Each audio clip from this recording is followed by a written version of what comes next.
आदाब नाज़रीन, जी सलाम में आप सभी का इस्तकबाल है। आप देख रहे हैं हमारा खास शो आपकी बात। मैं हूं आपके साथ बुशरा खानम फहाद।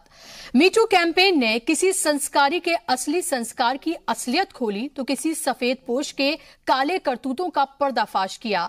राइटर से लेकर सिंगर, एक्टर, डायरेक्टर, सहाफी, नेता और न जाने किन किन की कलई खुली और ये सिलसिला जारी है। जिनसी इस्तेसाल के खिलाफ आवाज उठाने वाला सोशल मीडिया मीटू कैंपेन का जाल पूरे देश में फैलता जा रहा है और लगातार नए नए नाम सामने आ रहे हैं जो हमारे समाज के बदनुमा चेहरे को उजागर कर रहे हैं। Light, camera, action. बॉलीवुड की दुनिया दूर से कितनी सुनहरी दिखती है, उसके काले सच की भी ये कैंपेन खलई खोल रहा है। ये सोचने पर मजबूर कर रहा है कि दूर से मुहज्जब दिखने वाले इन चेहरों की हकीकत कितनी घिनौनी और खतरनाक है।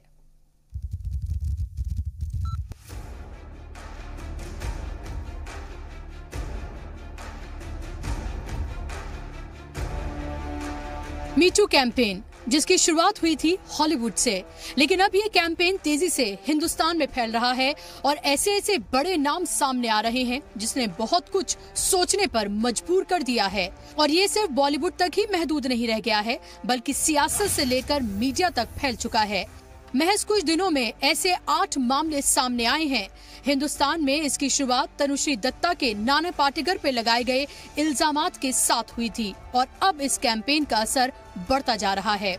सबसे चौंकाने वाला नाम मरकजी वजीर और साबिक सहाफी एमजे अकबर का आया है। प्रिया रमानी नाम की एक सहाफी ने ट्वीट किया कि एमजे अकबर ने होटल रूम में इंटरव्यू के दौरान कई खातून सहाफी के साथ काबिले एतराज हरकतें की। दूसरा नाम बेहद ही चौंकाने वाला है, जिनके नाम से पहले संस्कारी लगाया जाता था। जी हाँ, हम बात कर रहे हैं आलोक नाथ की। आलोक नाथ पर भी इल्जामात लगाए हैं। उनके ऊपर इल्जामात राइटर और फिल्मकार विंटा नंदा ने लगाए हैं। नंदा ने फेसबुक पोस्ट के जरिए आप बीती बताई और बताया कि किस तरह से एक सीरियल की शूटिंग के दौरान उनके साथ आलोक नाथ ने क्या कुछ किया था। इसके अलावा जो तीसरा नाम बेहद चौंकाने वाला है वो है क्वीन फिल्म के डायरेक्टर रह चुके विकास बहल का। विकास बहल पर फैंटम फिल्म की एक खातून मुलाजिम ने जिनसी इस्तेसाल का इल्जाम लगाया है, जिसके बाद कंगना रनावत भी मुलजिम का साथ देती हुई नजर आई और उन्होंने अपने साथ हुए वाक़े का भी जिक्र किया। उन्होंने इल्जाम लगाते हुए कहा कि विकास उन्हें फहश मैसेजेस करते थे और उन्हें जबरन गले लगाते थे। फिलहाल हम आपको बता दें कि विकास सुपर 30 फिल्म की शूटिंग कर रहे हैं। ऋतिक रोशन ने ट्वीट करके विकास के साथ आगे ना काम करने की बात कही। इस कैंपेन में एक्टर रजत कपूर का भी नाम सामने आया है। उनके ऊपर एक खातून सहाफी ने गलत रवैये का इल्जाम लगाया है। हालांकि इसके बाद रजत कपूर फौरन सामने आए और उन्होंने माफी भी मांगी है। लगातार इस तरह से बड़े बड़े नाम सामने आने के बाद लोग सख्ते में हैं। मीटू कैंपेन को लेकर एमजे अकबर का नाम सामने आने के बाद सियासी गलियारों में भी हलचल है और लगातार इसको लेकर रिएक्शंस भी आ रहे हैं। Should welcome and support women, but also give the person who's being accused the right to be looked upon as innocent till he has been proved guilty. But unfortunately, in this age of Twitter and Facebook and trial by the media, so much harm is done that unfortunately, if you find that the accusation was not right, the responsibility is of how we handle the case now. हम लोगों ने ये शुरू किया है कि कोई time limit नहीं होना चाहिए शिकायत करने के लिए। अल्टीमेटली जो मीटू मूवमेंट है, अगर इसको मीटू मूवमेंट कह सकते हैं, इसको पुलिस के सहारा आगे बढ़ना ही होगा। ये भी उन्होंने रेस किया था जब भी उस पर दबाव था। देखिए, सिस्टम में मजबूत लोग हैं जो आपको रोक सकते हैं। सिस्टम जैसे बॉलीवुड में है, जर्नलिज्म में आप नौकरी में बैठ नहीं सकते कि एक एक्यूजेशन। अभी ये पचौरी साहब के खिलाफ था और क्या हुआ, कोर्ट में गया। एक इन्वेस्टिगेशन प्रोसेस है, करिए ना इन्वेस्टिगेशन। आपने कुछ गलती नहीं किया है तो डरना किस बात से? अगर आप साफ हैं तो आप पूछिए, इन्वेस्टिगेट करिए। बट जब आप कोशिश करते हैं कि इन्वेस्टिगेशन को रोकना, जब एक प्रश्न चिन्ह जरूर। Light camera action. बॉलीवुड की दुनिया वैसे तो बहुत ही सुनहरी लगती है, लेकिन चकाचौंध करने वाली चमक के बीच का काला सच कई बार दुनिया के सामने आया है। कभी कास्टिंग काउच तो कभी कुछ और। लेकिन जिस तरह से खुलकर इस कैंपेन के जरिए लोग सामने आ रहे हैं, वैसा पहले कभी नहीं हुआ। लेकिन इसको लेकर कई सवाल भी उठ रहे हैं। जहां लोग इसे खुलकर सपोर्ट कर रहे हैं, तो लोग इल्जामात को लेकर सवाल भी उठा रहे हैं कि क्या किसी के कह देने भर से किसी के ऊपर इल्जाम आयद हो जाते हैं? क्या बिना किसी सबूत के किसी को कटघरे में खड़ा किया जा सकता है?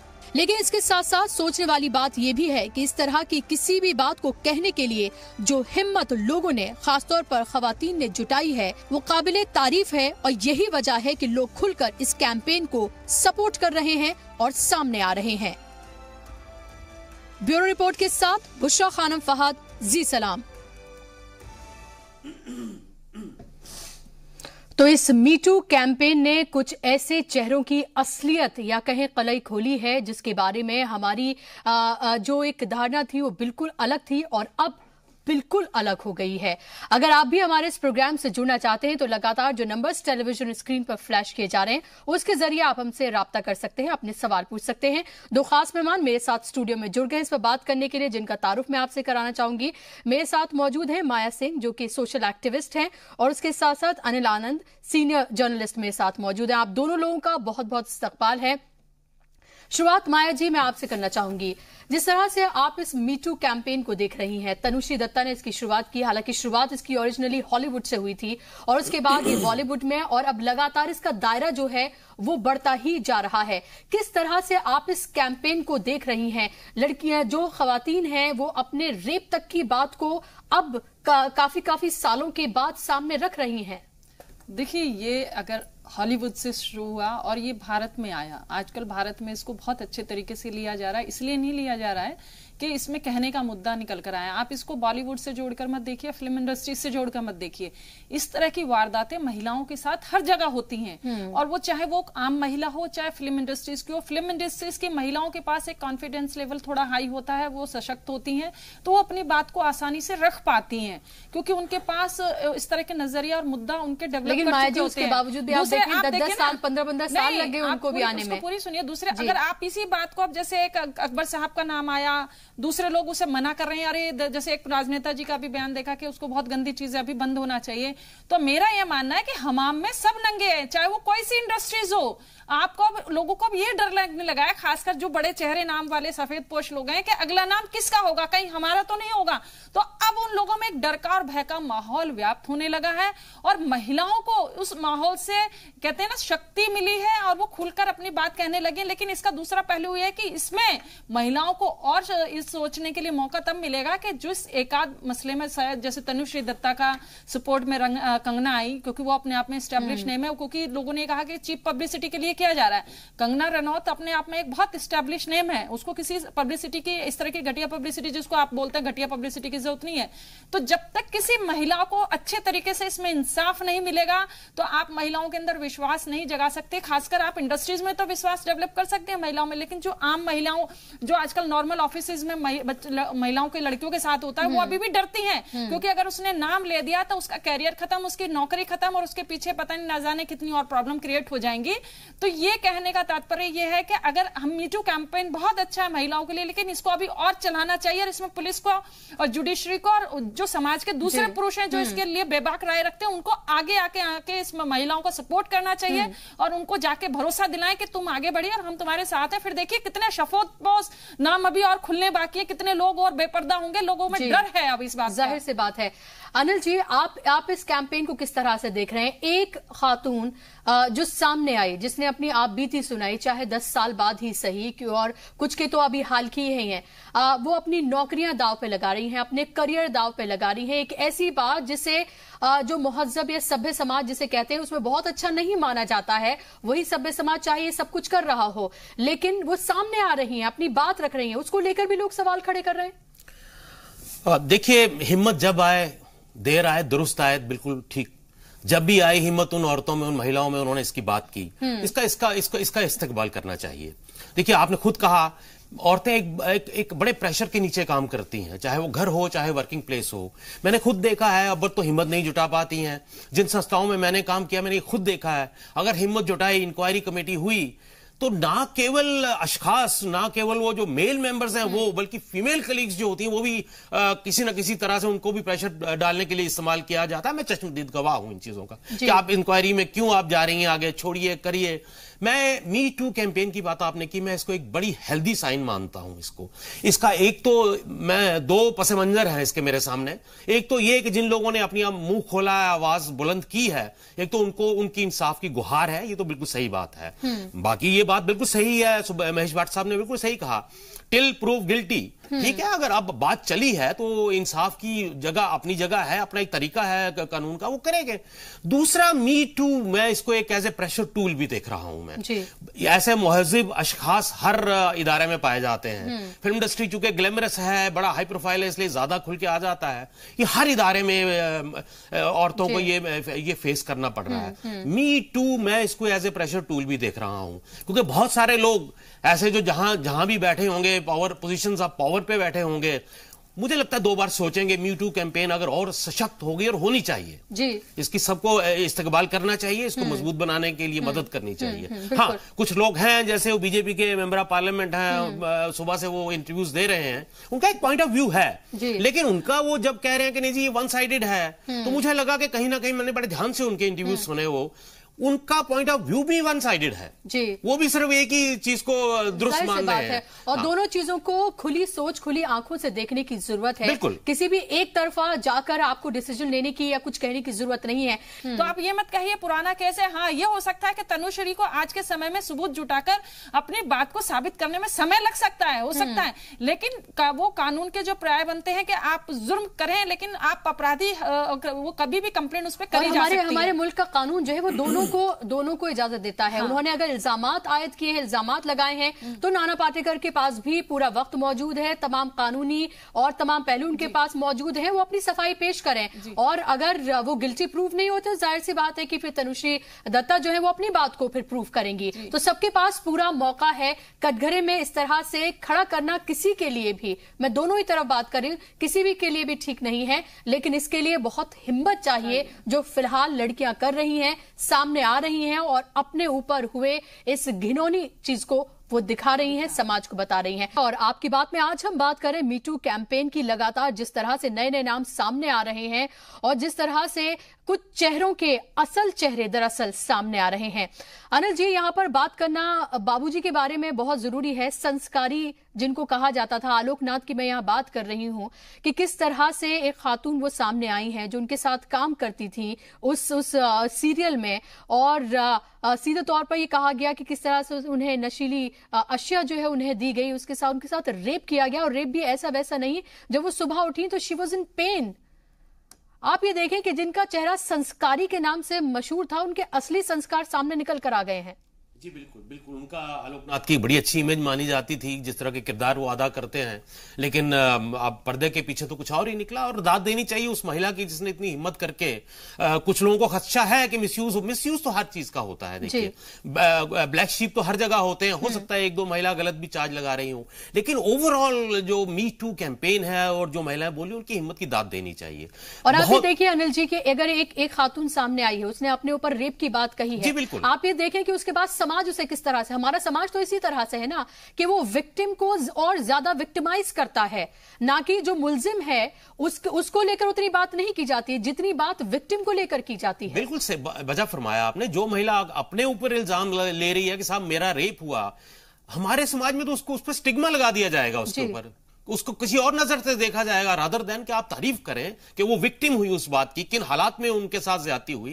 तो ये आपने बिल्कुल वजह फरमाया कि हमारा माशरा इस किस्म का है कि हम शक की निगाह से उस महिला को ही देखेंगे, रादर देन कि उसको एम्पावर करें, उसका साथ दें, उसका आगे कोई अगर केस होना है या जैसे जो भी जुडिशियल प्रोसेस होनी है, अगर किया है तो सजा होनी चाहिए। तो वो उसी मानसिकता का एक परिदर्शन है कि जो ये कह रहे हैं कि साहब 10 साल के बाद क्यों बात कर रहे हैं। अनिल जी, शक की बात नहीं है, ये वही समाज है जो कहते हैं कि अभी तक तो मजे लेती रही और अब उसके बाद जाके तुम पुलिस कंप्लेंट करी, क्योंकि सोशल साइटों पर इस तरह के बयानबाजी निकल कर आ रही है पुरुषों की तरफ से। बिल्कुल, मैंने देखा, महिलाओं के चरित्र का इस तरह से प्रमाण पत्र दे दिया जाता है, प्रमाण पत्र दे दिया जाता है, वो दुष्चरित्र हो गई है।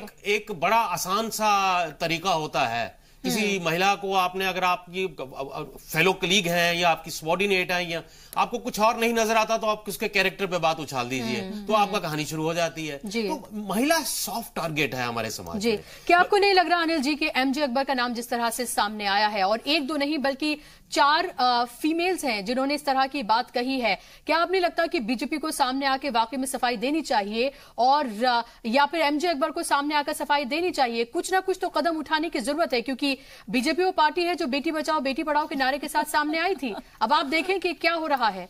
देखिए, बिल्कुल उनको, मुझे लगता है कि एक बड़ी एक ट्रांसपेरेंट इंक्वायरी जरूर करवानी चाहिए बीजेपी को और प्रधानमंत्री को। आज तो लोगों ने कोशिश की, हमारी साथी पत्रकारों ने, कि सुषमा स्वराज जी से कुछ रिएक्शन लिया जाए, लेकिन वो पतली गली से निकल गई, वो नहीं बोली कुछ भी।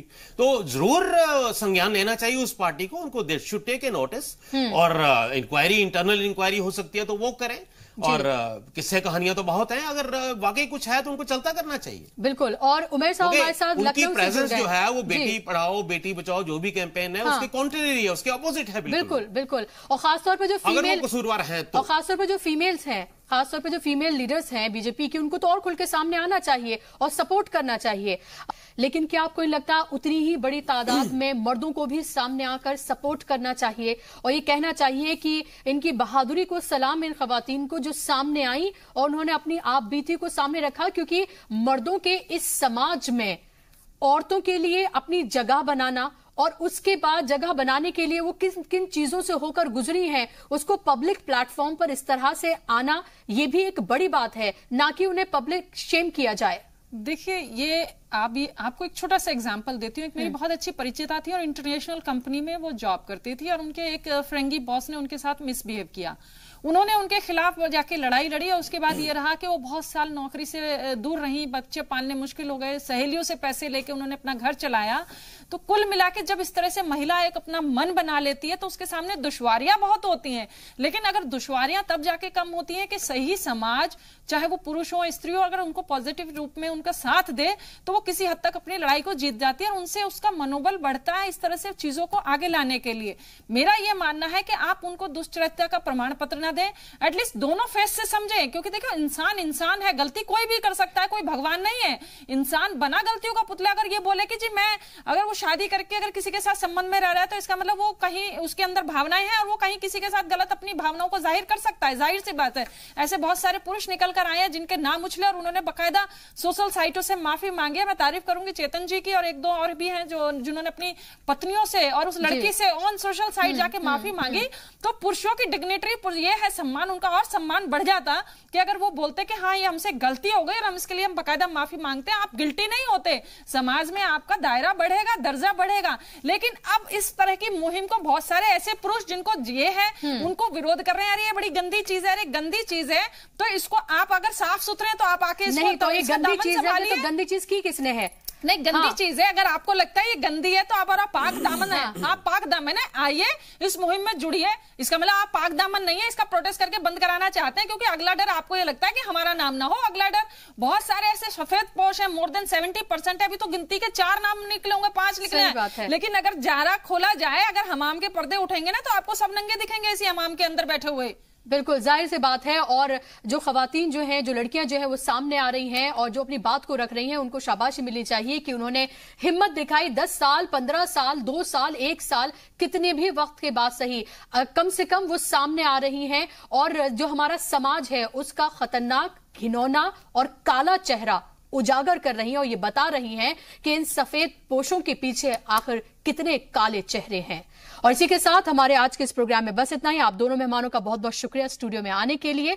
लेकिन अगर आप आपकी बात के साथ जुड़ना चाहते हैं तो आप व्हाट्सएप के जरिए, फेसबुक के जरिए, ट्विटर के जरिए, यूट्यूब के जरिए भी जुड़ सकते हैं। अपने राय, अपने मशवरे वहां भेज सकते हैं और ये भी बता सकते हैं कि आप किन मौजूआत पर चाहते हैं कि हम अपना ये प्रोग्राम करें। इसी के साथ आज के इस प्रोग्राम में बस इतना ही।